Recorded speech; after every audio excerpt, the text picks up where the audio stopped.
Hey guys, in this video I want to show you guys how we take those concepts of displacement and how we graph them, how we show those positions and time, how we graph them and how we interpret those graphs. So real quick, let me show you something.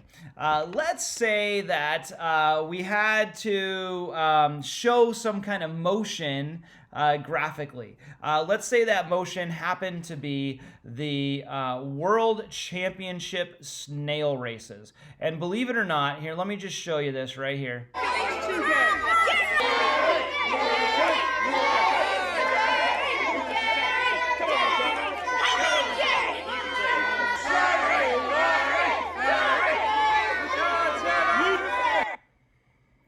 So there you go. As you can see, snail racing is actually a big deal. It's been going on for 60 years. That was the World Championships you guys saw there. And apparently you can name a snail Gary.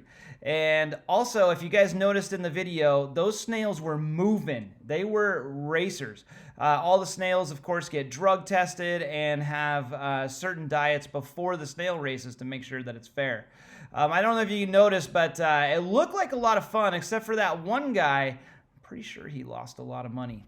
Anyways, what if we were going to show that in a graph, okay? A graph like that would be a position over time. So my position would be right over here, and that's, of course, my x. With the snails, let's call that centimeters, and then down here, of course, is my time, right?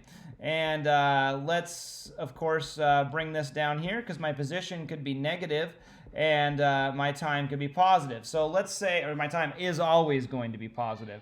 So let's say that we were graphing, let's say we had one snail and it went like this and it went like that. And then, oh man, it sped up. Maybe it saw some lettuce at the other side. So here's some different points. So these are all positions, right? And then now we have positions over time. Well, what is a position over time? This is going to be a change. If I look at this over this, okay, I could have my initial position and my final position. I could say my position final minus my position initial is going to give me my total change in position over time right here. And what is that?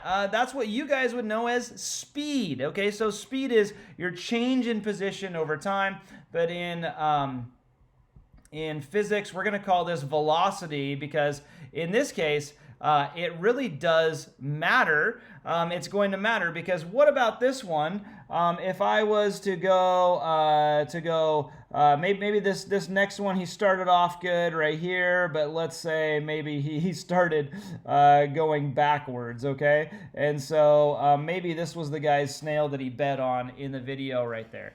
And so this is going to end up with a negative velocity overall. You see that, and so that's not going to be so good for that snail. So velocity is a change in position over time, and we can show that with a position time graph, okay? So let me show you guys a couple of these so that you can see exactly how to interpret these a little bit. Take a look at this right here. So this is a position time graph. Now, what are we seeing? We're seeing that he had a very consistent and constant change in position over time. Okay, we call that a constant velocity. So in physics, you always have things that they're either going to be constant or static. In this case, this is or not even just static. They can be changing all over the place. But this is a constant velocity. One thing I want you guys to notice is that how would I know the velocity for this? Well, velocity, remember, was the change in position over time, right? We had the change in position over time.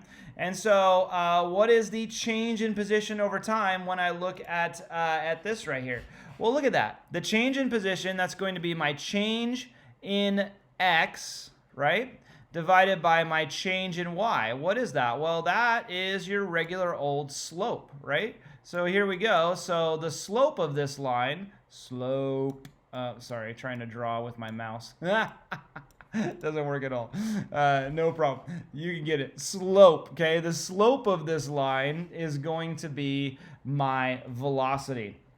So one thing that we learn here is that the slope of a position time graph is velocity. So check this out. Now, when you're doing a position time graph, there could be a lot of things going on. So what happened here? Well, if you look here, we had a constant velocity for the first 10 seconds, and we got 60 meters away from the start point. Now, what happened here? During this leg of time right here, right, it was going, it stopped, right? So for what looks like 5 seconds right here, the thing stopped. And now what happened right here? Well, now we had a constant velocity. We could calculate that velocity with the slope of this line, right?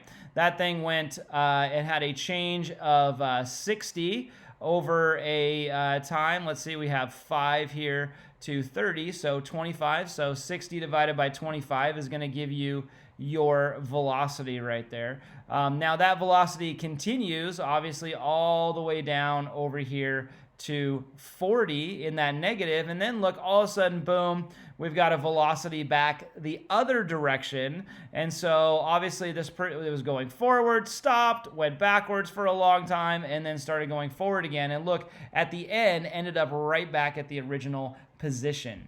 So being able to interpret position time graphs is pretty easy to do, and also you can also get the velocity from it, because the velocity is just going to be your change in position or your displacement over time. So, you probably thought about velocity as distance over time, but it's not. It's actually displacement over time.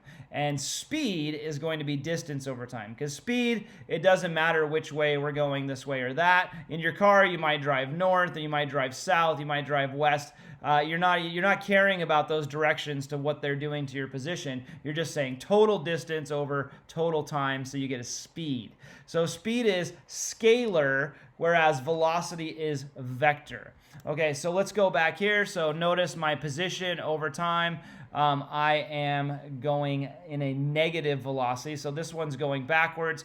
Look at C. The position is not changing over time, so it's stopped. B is going in a velocity from start point up. We're going from the start here. So A is a negative velocity from far away from the start back to the start. B is at the start going in a positive direction, and then D is at the start going in a positive direction, but not going quite as fast. All right, so let's take a look at how would we interpret this right here. So if this is position over time, here you go. So look at, neither one of them started right away. So this one started here, and this one started a little bit later.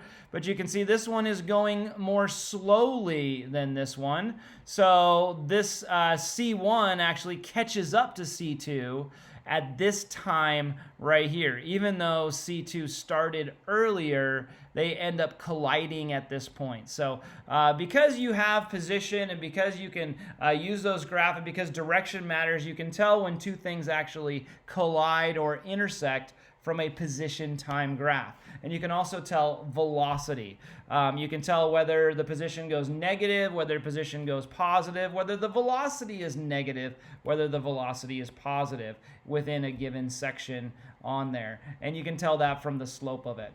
So that's basics on interpreting graphs and interpreting position time graphs, which becomes a very, very important concept in physics.